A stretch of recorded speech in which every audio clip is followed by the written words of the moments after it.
Hi, this is Emerald and welcome to the Diamond Net, and today I'm going to be talking to you about shadow work. Alright, so before I talk about shadow work, I want to give you a little definition of what the shadow is, just to give you some context. Now, if you want a really deep definition of the shadow, I recommend checking out my video about the shadow that's on my channel. But basically, the shadow is part of the Jungian psychological model. That's where the term the shadow originated from. And basically, Carl Jung's theory was that you have your ego, which is basically the main center of your personality, and it's your primary self-concept. And anything that you don't want to have associated with that self-concept ends up in the shadow.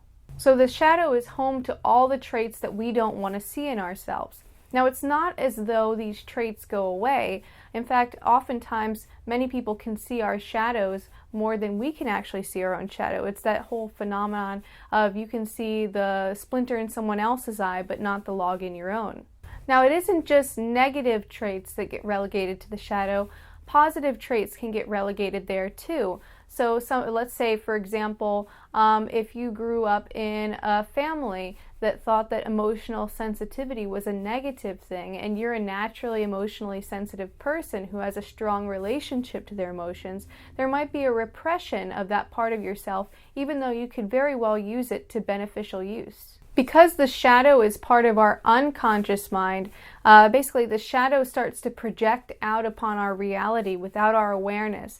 And so it causes a lot of distortions to our experience of reality. And we lose a lot of clarity and wisdom about the situation that we're interacting with.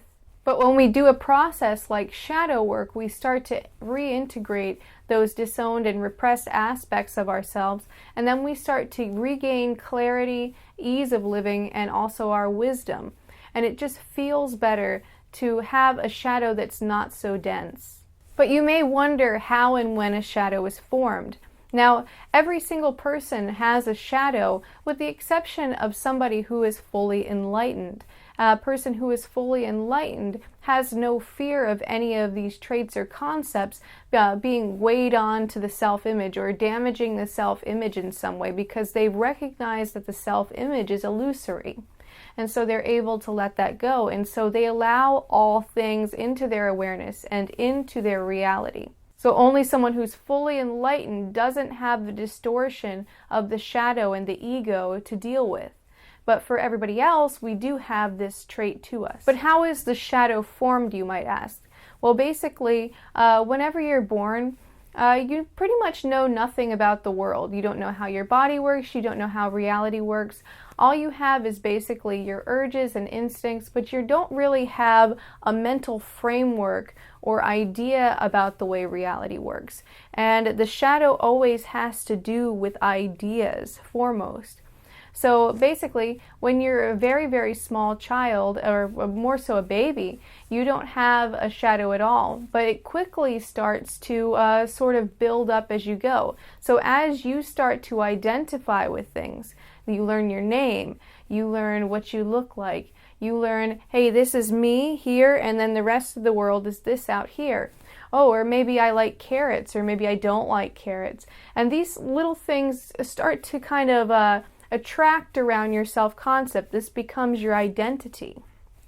Now, whenever you get a really strong bit of identification, where you think, oh, maybe I'm a good person, you might repress away all of the traits that you have labeled as bad. Never mind if they actually are bad or not, but if you've labeled them as bad, you start to repress them away. And those aspects of yourself that are in line with what you've considered bad, what you've judged as bad, get relegated to the shadow.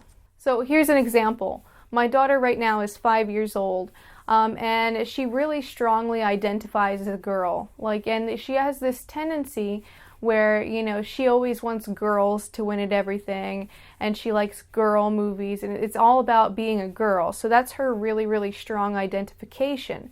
And even though she doesn't hate boys or anything like that, there's a definite aversion to anything that's boy-like. So she might not want to watch a boy movie, as she would call it, or like boy colors.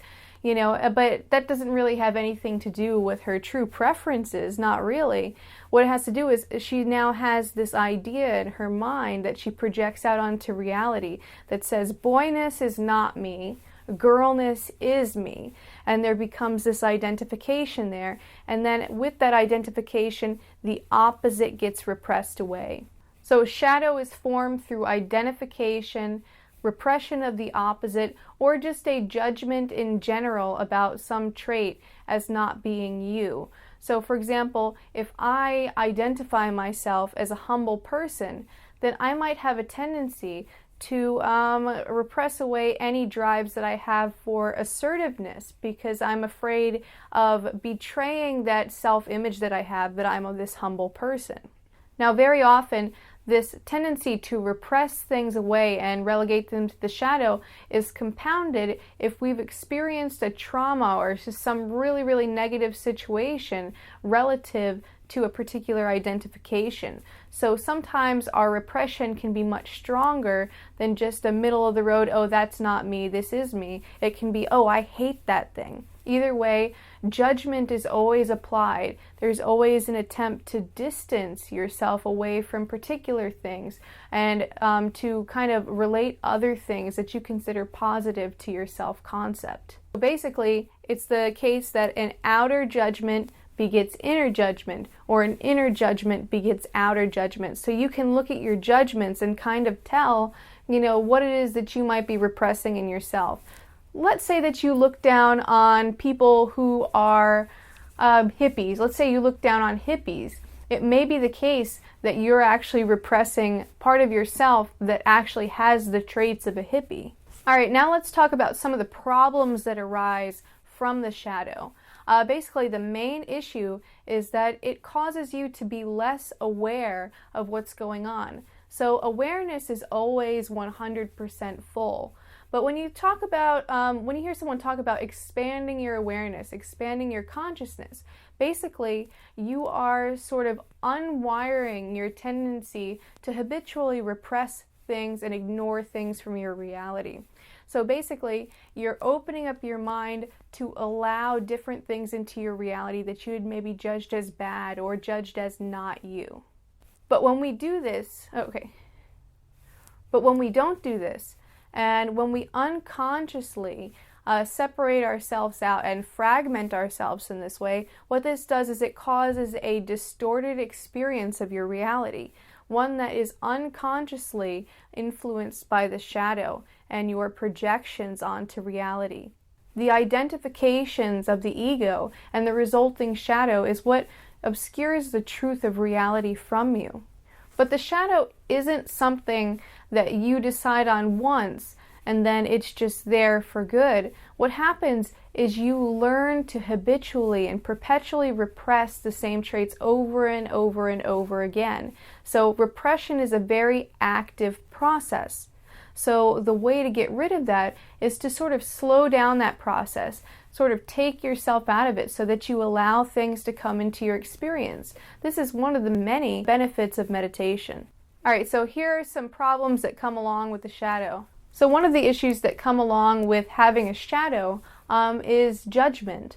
And a pretty benign example that I can think back on in my own life from when I was in high school, I used to dress very gothy back then, and it wasn't necessarily that I identified in that way. I had my own thing going, but I knew that I didn't want to seem certain ways. So there were things that I would repress away. I decided that I didn't like punk rock music because that was lame. And so even if I could potentially have liked some punk music, I wanted to make sure that that wasn't part of my self-concept. And so in my mind, I just blanket hated all of punk music.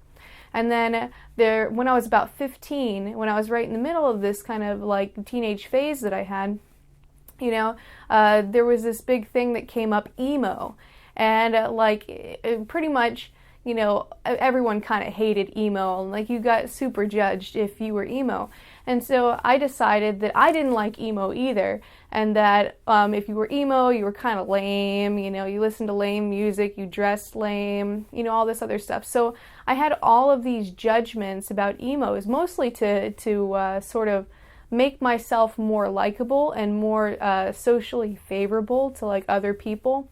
So anything that emos did, I had to make sure that I didn't do. So it sort of tied my hands, and I could not like the things that they liked.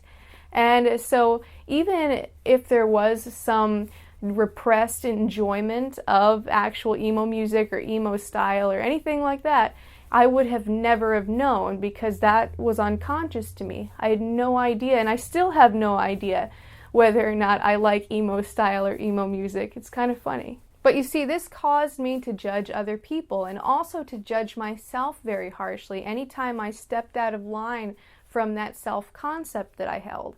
And it also caused a lot of self-deception in me, which I'll talk about in just a minute. All right, another problem with the shadow is that it's very, very complex.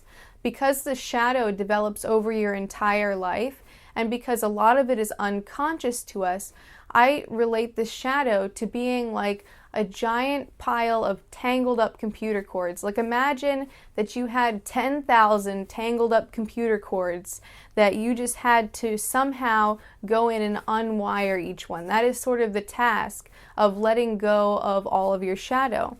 So in order to do this, you have to first become conscious of what you're doing, become conscious of what's there. Then you have to try to pull out one of those computer cords when you find that you're identifying a certain way, making you repress something. So when you pull on that computer cord, you might find that it gets caught up on other cords within the giant jumble of cords. So you have to actually go into those different areas, become aware of them, and untie it from within, and then you can pull it out. This is the way that shadow work works. So because you're not dropping your entire self-concept and just getting rid of all of the computer cords, you're basically going in piecemeal, and you're pulling out shadow trait by shadow trait by shadow trait and reintegrating them one by one. But it's a very complex task, and it takes a long time to do because there are just so many ego identifications to see through and to be able to integrate its opposite or its opposing things. This is also extra challenging because a lot of times our identifications will sort of get tangled up with one another. Another problem with the shadow is that it becomes a filter for your experience of reality, and this causes a lot of blind spots, a lot of distortions, and not only to your experience of yourself, but to your entire experience of reality. In fact, self-deception is at the very root of the problem of the shadow, because we're constantly telling ourselves thought stories.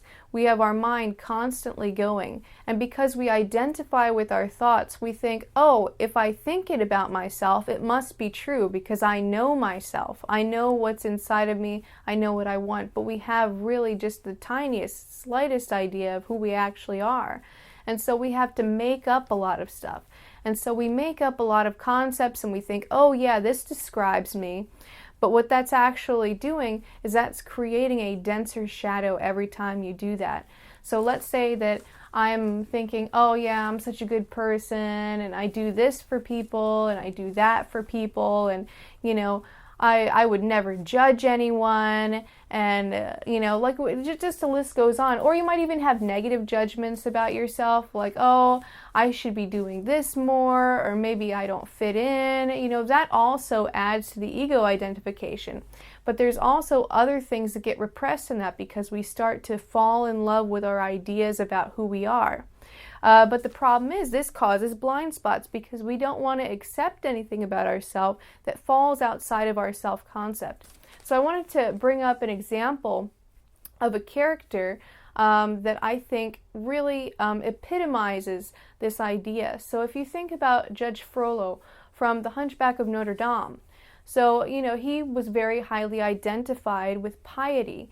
You know, he was a religious man. He was very, very proud of being righteous, and he, like, you know, kind of tooted his own horn that he was better than all of the citizens in Paris who were weaker, less pure than he was. And so we had this real identification with the light side, with piety.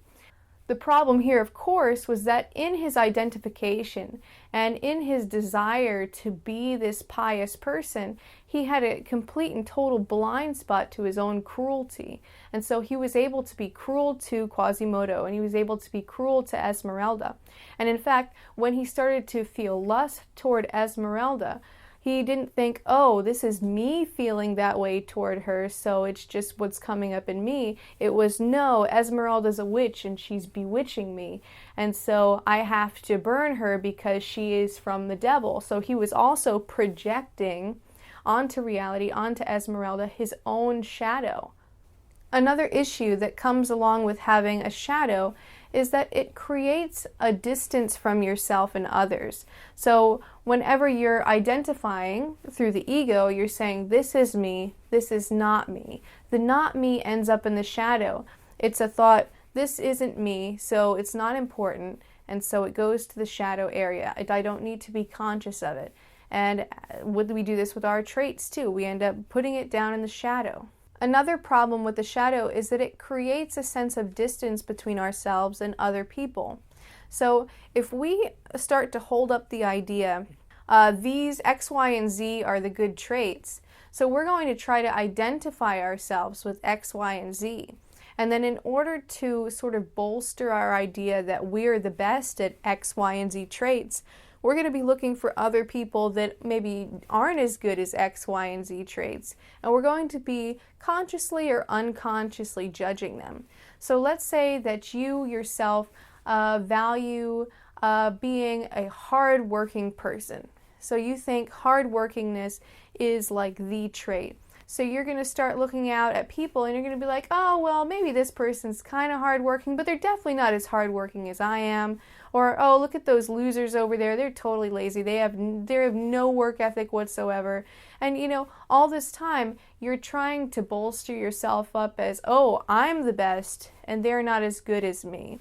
Or even if somebody you admire, let's say, has the trait, you know, you want them to have less than you. So automatically there's this hierarchy that happens in your mind, that I'm the good one and these other people aren't as good. Or in the case that maybe you find somebody who's more hardworking than you are, and then you feel jealous of them, and you start to get resentful, and maybe you even feel very negatively about yourself because you weren't able to match up to your own dogma and your own standards. Another issue of the shadow is that it creates a lot of pressure. Basically, when you have a strong ego identification and a strong and dense shadow, you're going to be trying your hardest in all of your daily interactions to not seem like you're anything like the shadow. So let's say that you have an extreme judgment of people who are weird, like let's say. And so in all of your daily interactions, you have this fear in the back of your mind, oh my God, what if they think I'm weird? What if they think that I'm the type of person, like the type of person that I'm constantly judging, consciously or unconsciously, of course. You know, so you might tend to sort of stay away from activities and conversations that might make you seem weird. Or, you know, you might even stay away from people altogether because you're so afraid of being judged in that way. So your inner judgment always begets outer judgment, and your outer judgment always begets inner judgment. So it happens like this vicious perpetual cycle. Another problem with the shadow is that it's very, very difficult to let go of because we identified with our ego a particular way because we thought that it was going to benefit ourselves in some way. Or we repressed certain traits away from us because we felt like it was of some benefit to us to do this. So for example, if we live in a family that looks down on us for being creative, maybe we repress away creativity. And then when we bring the creativity back into our personality, we worry, oh my gosh, now am I going to have to deal with negative judgment from my family? And the final point that I'll talk about that's problematic about the shadow is that we have this constant underlying fear of undermining the self-concept. Because we relate our ego, our self-concept, to ourselves, we feel like that's what makes us important. That's the thing that we need to have continue going. That's the thing that we're trying to protect at all times, despite the fact that it's just a concept. But we treat our ego, we treat our self-concept as though it were the physical body, something that could actually get hurt. And this is why we start to repress things away in the first place. So there are two main ways that I know of to reintegrate the shadow. One is to dissolve the ego, because the ego and its identifications are what causes the shadow in the first place, because the shadow is basically the counterpoint to the ego. It's everything that the ego is not. Because the ego identifies a particular way, it creates the shadow. So if you have transcended the ego or dissolved the ego, what that's going to do is it's going to make the shadow obsolete. Now, because since I just mentioned that the shadow and the ego itself, it's not really a real thing. It can't really be harmed by any concept. So even if you think negatively about yourself or recognize a negative trait in yourself, you have to understand that there's nothing substantial about the self-concept. It's all an idea. And so an idea cannot be harmed. So when someone transcends or dissolves the ego, there's no longer any fear of any traits that are in the shadow, and those traits just sort of bubble up to sort of meet you at your conscious mind. And I know this from firsthand experience, because when I was 20, I had two experiences of ego transcendence, and that was one of the main, most astounding things that I experienced. It was just all of a sudden I had no fear of anything, and I saw things very, very clearly. All of the lies that I had told myself that had built up my shadow. And so it was as though all of these traits sort of bubbled up into my awareness. And with that, they carried with them wisdom, more awareness of what was. Like before, my awareness was like this big because everything outside of this range was scary to me. But then in recognizing that the ego wasn't real, it just opened up my experience of reality so much, and I was able to truly embody more of myself. This is exactly why I have a little catchphrase at the end of the video, is keep becoming more you. But enlightenment and ego transcendence isn't the method that I'm talking about this time. This time I'm talking about shadow work. That's what this particular video is about. If you want to know more about enlightenment, or what I've personally found as a seeker of enlightenment and someone who's had a couple of experiences of ego transcendence, you can go ahead and peruse around my channel and look for those videos. But basically, this is about shadow work. So you're going to go in piecemeal, and you're going to find these traits that you've repressed, and you're actually going to find acceptance and approval for them and sort of invite them back into your experience. So with shadow work, you're going to maintain your identification with yourself, but you're just going to sort of unite the opposites in terms of things that you've identified with. So let's say that you've identified yourself with righteousness. You're going to look in your experience for what you consider non-righteous, and you're going to look for those aspects in yourself and how they express themselves. And even if the trait is negative, you're going to accept it into your reality. Now, if a trait is negative, you might think, well, Emerald, how am I supposed to integrate that trait? If I integrate that trait and express it, then that's going to be terrible for me. What's going to happen if, let's say, I have some really negative urge for greediness come up? Do I have to be greedy? Do I have to come to terms with the fact that I'm greedy and then actually express it? And the answer to that question is no, and I'll be talking about that in just a short minute after I go into the actual integration process. But you'll probably have questions about that, because that was a big confusion point for me as well. So when you invite the shadow back into your conscious mind and accept it, this is called reintegration. And this is an idea that was true in Jungian psychology, and you can even find it alluded to in alchemy and a lot of other religious traditions throughout the past. So basically, when you're doing this, you're uniting the opposites. You're bringing polarities together. So let's say, for example, If I identified strongly with being female, I would try to find the male counterparts to that are actually in my personality that I'm actually experiencing. And instead of repressing those away and thinking, oh, that's not proper for me to express because I'm female and that's my self-concept, you go ahead and you cultivate that in yourself. You find those traits and then you develop them. You kind of exalt them to their highest expression. Or maybe you identify with being very proper and sophisticated. What you're going to want to do is you're going to want to look for the opposite within your personality. Find the ways that you're repressing away its opposite. So let's say, for example, you find yourself resisting wanting to have fun because you have this identification of being proper, and so you won't let yourself get dirty, you won't let yourself go and play outside, even if you want to. So you want to look for those traits in your person. Or maybe you think maybe you think proper people are snobs. Maybe you're like one of those people who are like, I'm a ruffian and I'm proud of it. Then if you're that, then you want to look for the inner proper, inner sophisticate and start to integrate some of those traits. So again, if you have a strong identification, look for its opposite or things that seem in opposition to it and find ways to integrate those traits in the most beneficial way that you can.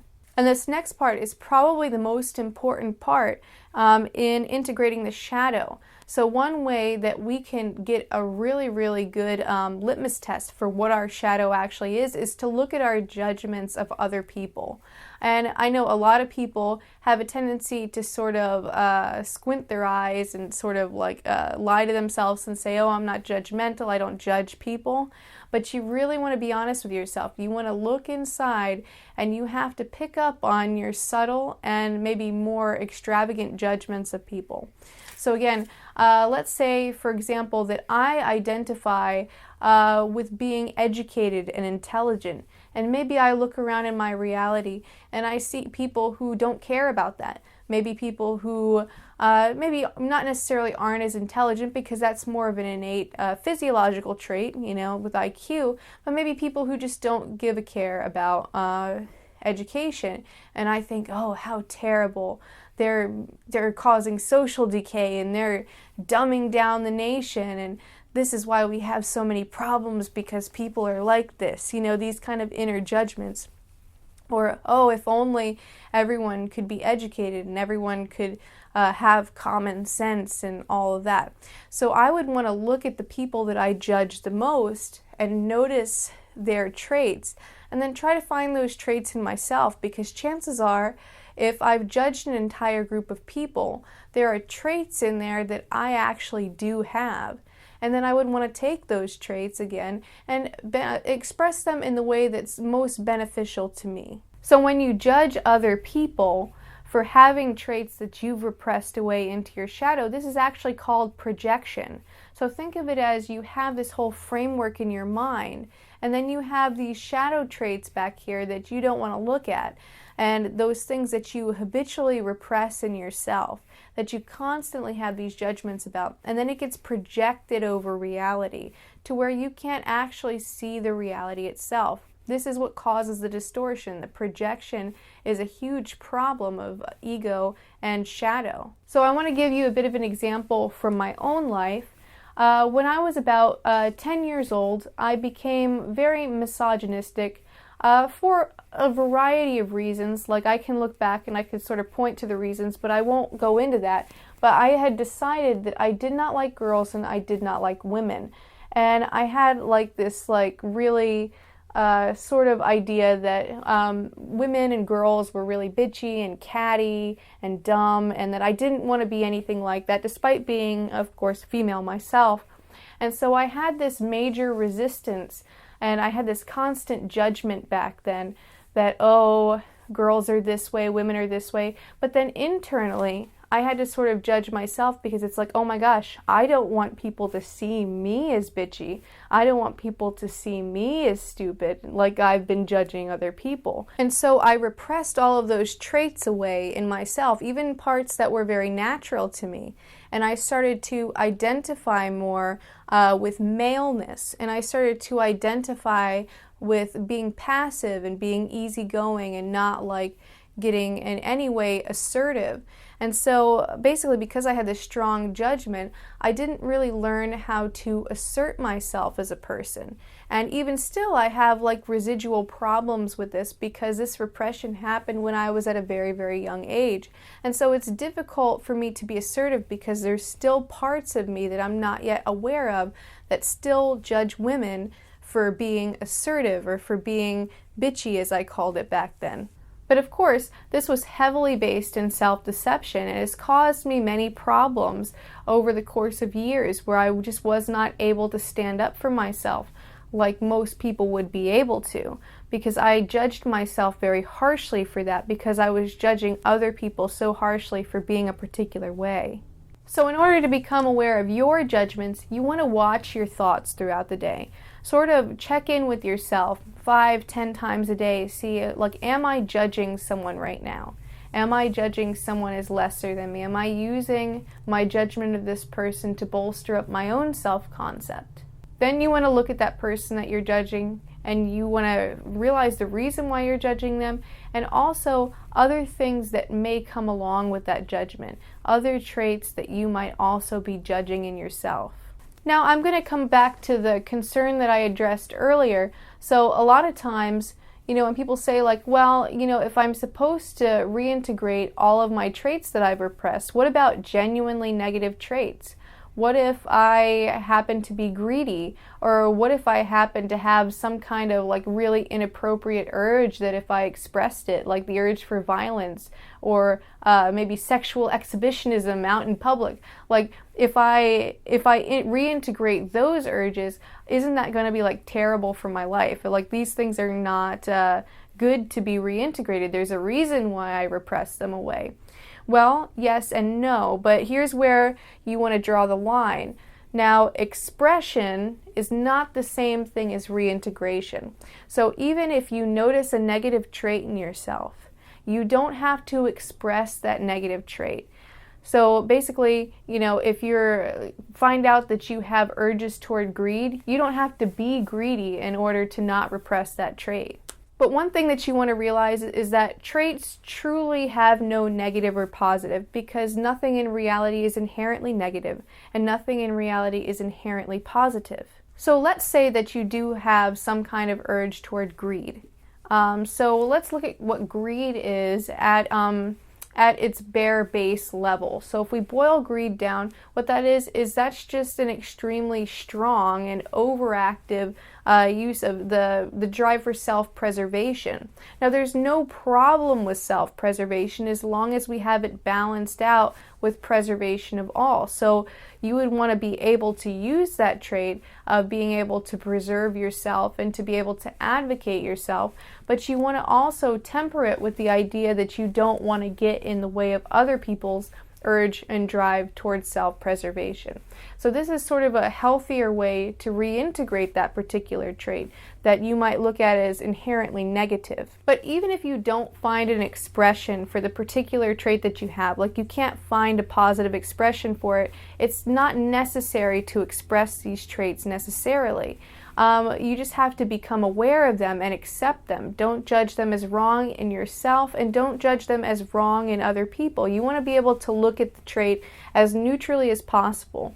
So your internal emotions and urges that come up, you look at those in the same way that you would look at a thunderstorm or maybe some other rainbow happening or some other external occurrence, because essentially you don't have any control over your internal state. All of those things just sort of come up the way they happen to come up, just in the same way that things in the external world just happen to come up. So don't blame yourself if something negative comes up. Just look at it neutrally. Just become aware of it.